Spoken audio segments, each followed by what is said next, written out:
thought that you was a shy girl until I made you my girl. Girl, you push me like a big boy till I cuffed you like you did something.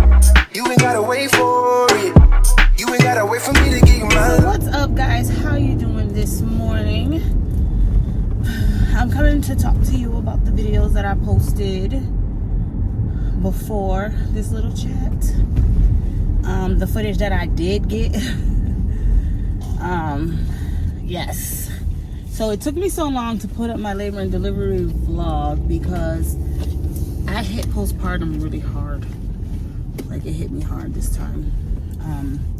I was really depressed, not feeling like myself at all.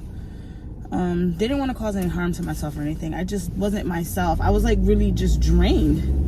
And I kept saying, I gotta post it, I gotta get the videos together. But I mean, they've been sitting in my phone since September of last year. So as you guys seen, I went into the doctor's office because I was in pain.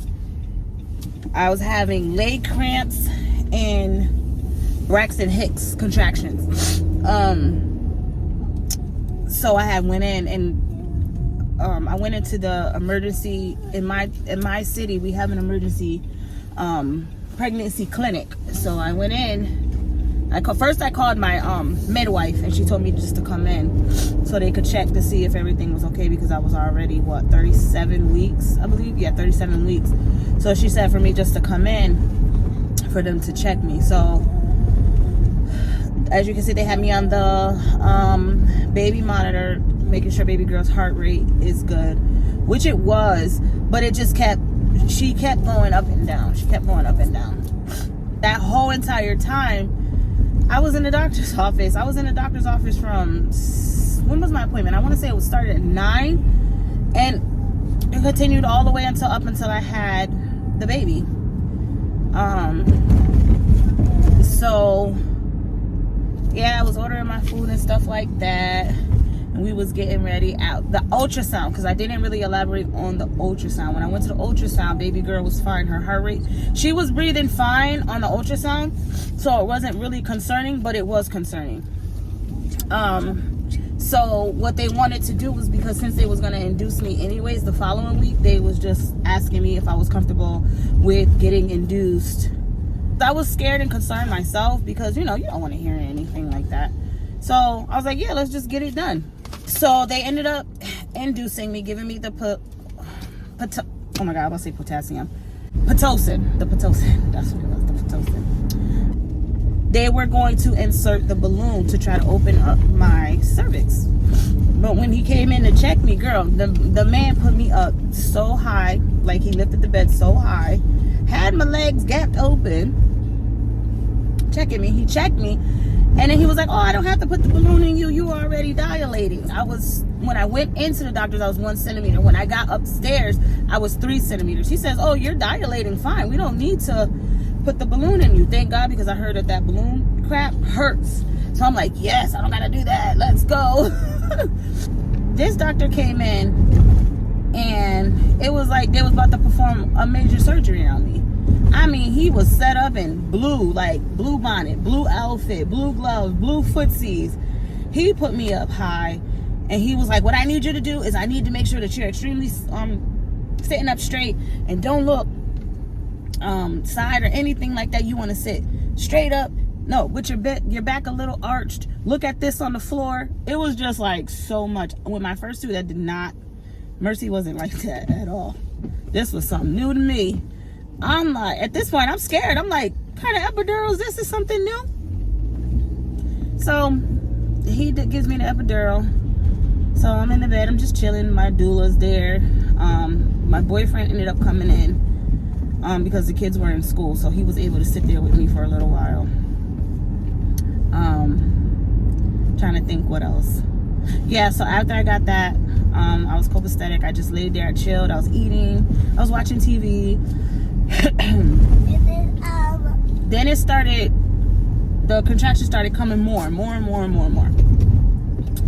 I'm like, oh my god. And when I tell you, it's so crazy, I couldn't even record. Like, I couldn't record because it was just happening so fast. I was on the phone with my mom, so I don't have a camera. I'm using my phone.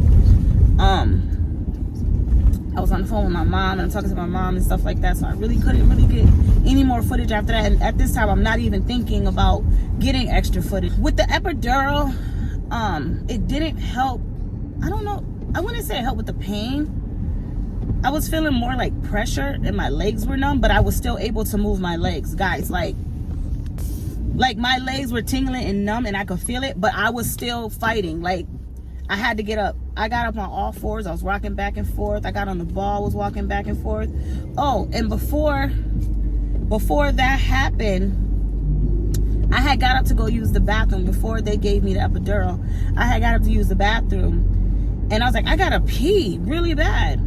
Get up and I go to the bathroom. And I stand up and the water's just dripping out. And I'm like, oh my God, my water broke. I get to feel it for the first time. And my boyfriend's looking at me like, are you seriously happy about that? I'm like, yes, like I wanted to feel that. So then he starts laughing, then I start laughing, then the nurses start laughing. And I'm like, oh my God, I'm so sorry. Now you guys got to clean this up. I should have sat back on the toilet, but I was so excited. Oh goodness. Then I'm like, I gotta push. And the nurse is like, no, don't push. The doctor's not here yet. Don't push. I'm like, girl, what are you talking about? Don't push. I'm pushing. This hurts. It's like, what do you mean? I can feel all the pressure. The whole time I was pushing. The whole time.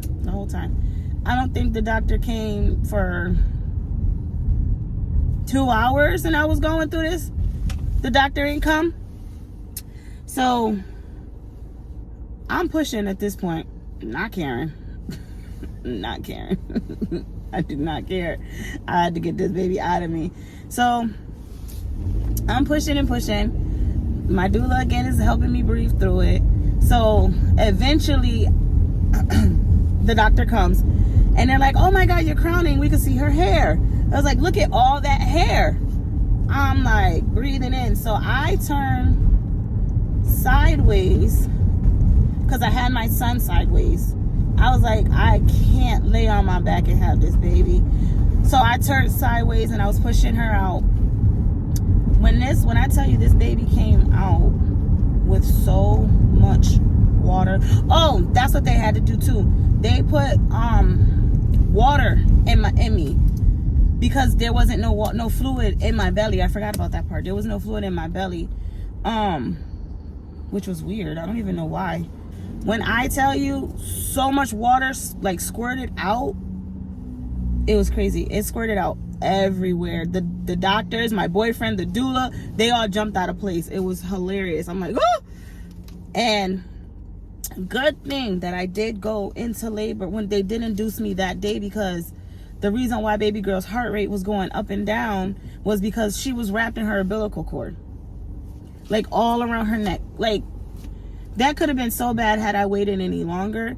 And you always got to thank God for certain situations, because he's never late. Like, he's always on time for everything.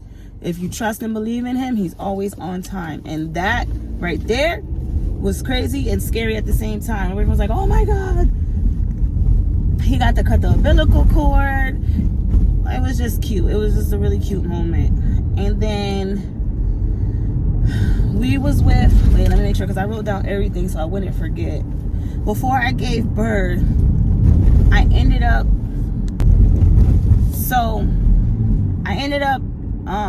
as I was pushing, I ended up going into preeclampsia. My blood pressure went super high out of nowhere, just super high. The machine started just beeping like crazy. So the nurses and stuff, more nurses came in, the doctor came in. They had to give me I think it was magnesium they had to give me.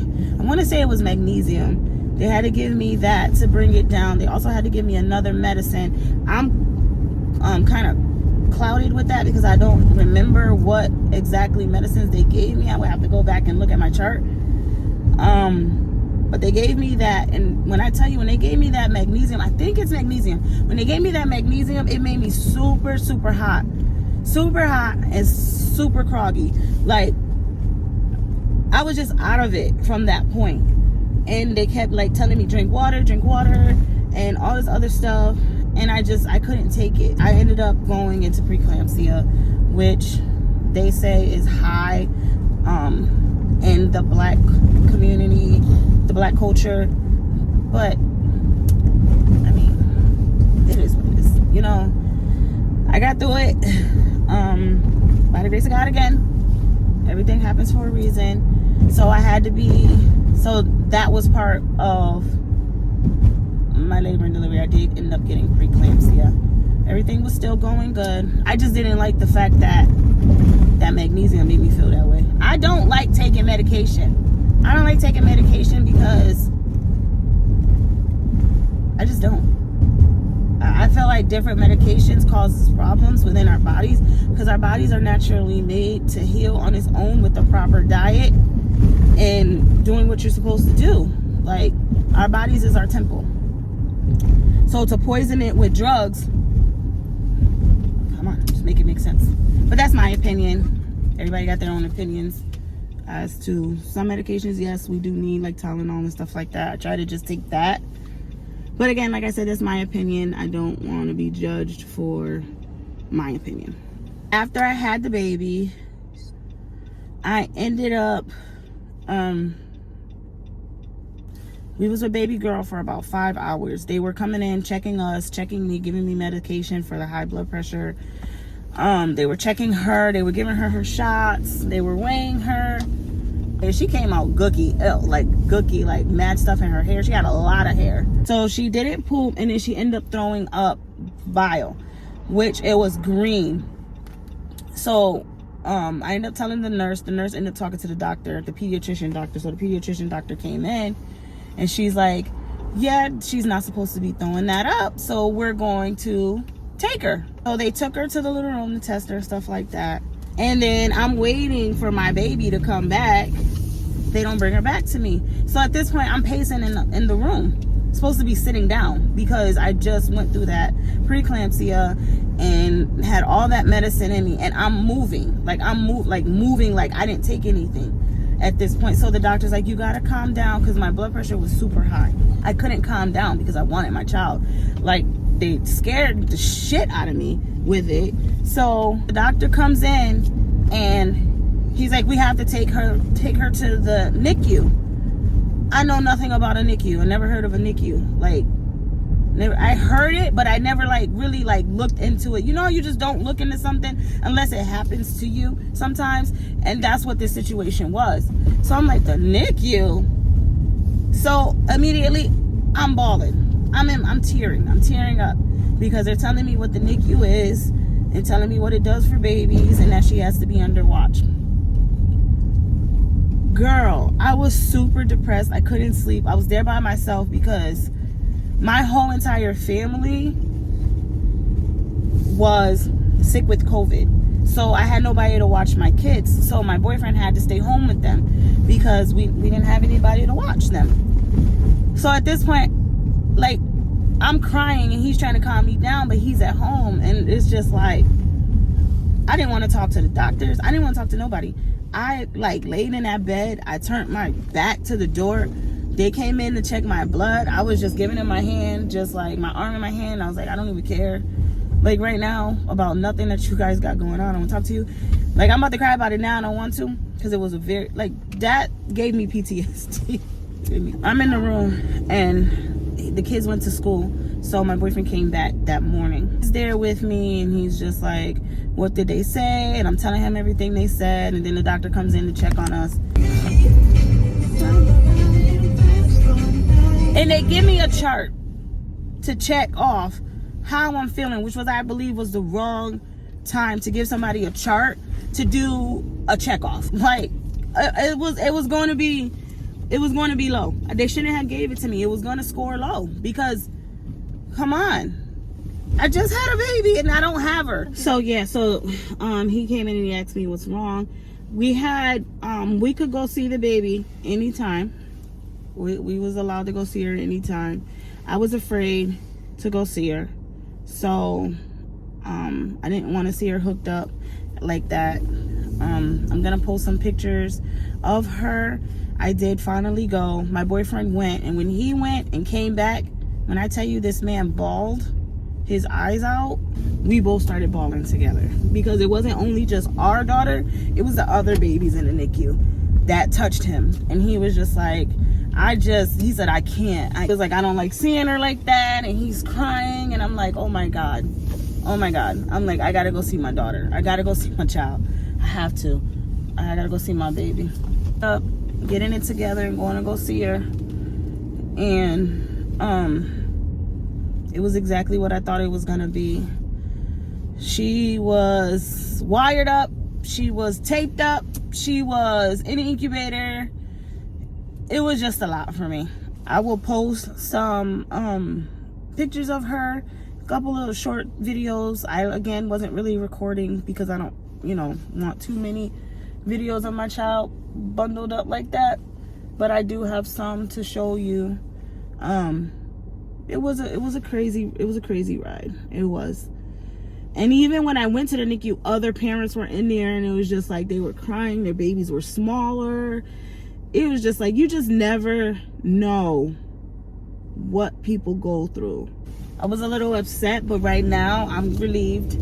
And I truly appreciate everything the doctors, the nurses, what everybody did for, me and my child. They did their thing. They all had hands on. The nurses in the NICU taking care of those babies. Shouts out to them, because that's difficult as well, and dealing with parents that are like frantic and they make you feel comfortable. One of the nurses had made was making all the babies signs for their names. It was cute. She was like, I made the baby a sign. I was like, thank you. And I still have it in her files. But again, I truly understand, and truly a blessing all that they did. They did their jobs. I give them that, hands down. I'm trying to think if I got everything. See, because I wrote everything down because I didn't want to forget anything. But I had a really good support system when my boyfriend was there. When I even had my friends watch my kids while I was in labor, because I wanted at least somebody there with me. So my two friends, shout out to them, Liz and Mariah. They scared the shit out of me, though. I will say that they did scare me. When I got a call from my child's school, they scared me, but everything was all right. It was under control. They had them. So thank you to them. Love you guys. Baby girl did improve. She was in the NICU for 2 weeks. I did have to leave the hospital without her. They let me stay a couple of days extra because I had the preeclampsia, so I was able to stay a little bit extra to give her breast milk. That was another thing too. I was pumping like a mad cow. When I tell you I was making so much milk, they give you like these little bottles, and they gave me a pump inside the hospital. I was filling them things up. The nurses was like, wow, you're like a cash cow.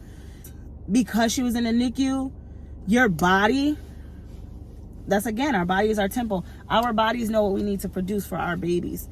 So I was pumping out milk. And it was the liquid gold. So she had enough milk to last her all times. And even I will go in, I would breastfeed her. She kind of has separation anxiety now. And the reason why she's not taking a bottle or pacifier is because when she was in the NICU, to keep her quiet, they forced a pacifier in her mouth, and she just wanted to be comfort. She wasn't around her mom. She's still little. The only thing she really remember is my heartbeat, and to have that taken away, what else can she do? So I think that's why I'm having so much trouble with her taking a bottle and a pacifier. She's a smart baby, very smart babies. Babies are smart. Babies are really smart. She's a tough little baby. She recovered quickly. Then she finally, when I had went back in, I want to say 2 days after being released from the hospital, she was improving. They had took the tubing out of her mouth, and she was drinking off the bottle. She was drinking the milk. Before she was drinking, they was giving it to her in the tube, and then they were giving it to her like little drops at a time to like put it around her. Oh, it was just so much. Thinking back, it was just that's so scary. She was progressing. She got better. They ended up calling me, telling me to bring the car seat in and that she can come home. And she finally came home. And it's been A1s ever since. She's been pooping good. Everything's Gucci with her. Only thing is she refuses to take bottles and pacifiers, and she doesn't want to go with nobody else but me. Story of my life, right? It is how it is. Couple of weeks into it, I was still bleeding, and when I tell you TMI, this is TMI, I was bleeding so bad, big blood clots that was like probably the size of a golf ball. Blood clots the size of a golf ball. I was up by myself, and I kept going to the bathroom because I kept going through pads. So I'm again scared. So I'm like, what is going on? So I get in a bath. The bleeding doesn't stop. Usually when you get in a bath, bleeding stops. The bleeding would not stop. I'm like, okay, I gotta wake somebody else up. So I scream for my boyfriend to wake up. He comes in. I have blood everywhere because I can't control it. So he's like, let's check your blood pressure. I feel weak. I feel like I'm about to pass out. I'm dizzy. He checks my blood pressure. It was super low. We had to call the ambulance. The ambulance came. They were like, yo, I had towels everywhere. It was just, my clothes was bloody. It just would not stop. So they had to like wrap massive towels around me. Put on just like, it was just crazy. It was crazy. But I don't know what it was, why it was doing that, but I ended up going to the hospital, and they thought they was gonna have to give me a blood transfusion, but they didn't. Thank God. They didn't have to do that, but they were on deck. I love that hospital. They were on deck. They were ready. But that's it. That's my labor and delivery vlog.